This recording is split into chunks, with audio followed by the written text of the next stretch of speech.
US charges Indian citizen Vikash Yadav, aka CC-1, in murder-for-hire plot against Gurpatwan Singh Pannoon. Vikash Yadav, who is believed to be no longer a government employee, has been charged with 3 counts, including murder for hire and conspiracy to commit money laundering.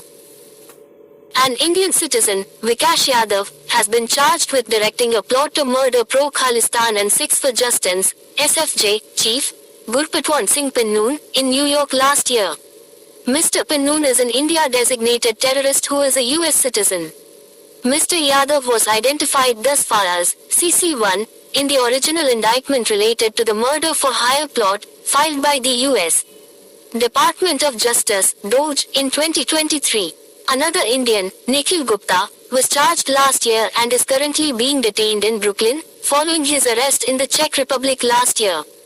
India-based Mr. Yadav, it is alleged, had recruited Mr. Gupta to find a hitman and have Mr. Pannoon killed. The charges against Mr. Yadav were announced on Thursday by the DOJ, 2 days after an Indian investigating team visited Washington, D.C. State Department spokesperson Matt Miller said the Indian team confirmed that Mr. Yadav was no longer employed by the Indian government.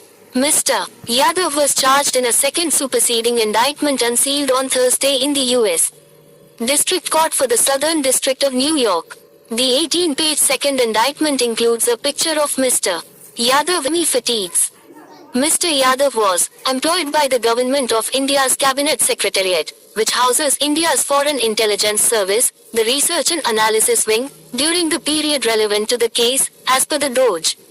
The Justice Department will be relentless in holding accountable any person, regardless of their position or proximity to power, who seeks to harm and silence American citizens, said Attorney General Merrick B.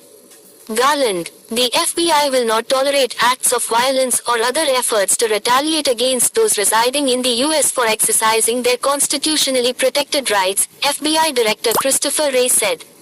Today's charges are a grave example of the increase in lethal plotting and other forms of violent transnational repression targeting diaspora communities in the United States, Assistant Attorney General Matthew G.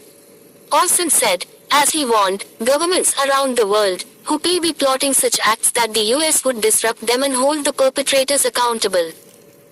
The announcement comes at the end of a week that saw India-Canada ties nosedive over Ottawa's allegations that Indian government agents were behind acts of violence including homicides and extortion across Canada. Central to the trouble between India and Canada was the slaying of a Khalistani separatist, Hardeep Singh Nijjar, in June 2023 in Canada. Canadian Prime Minister Justin Trudeau had said Canada had intelligence that Indian government agents were behind the killing. India has continued to strongly reject the Canadian accusations.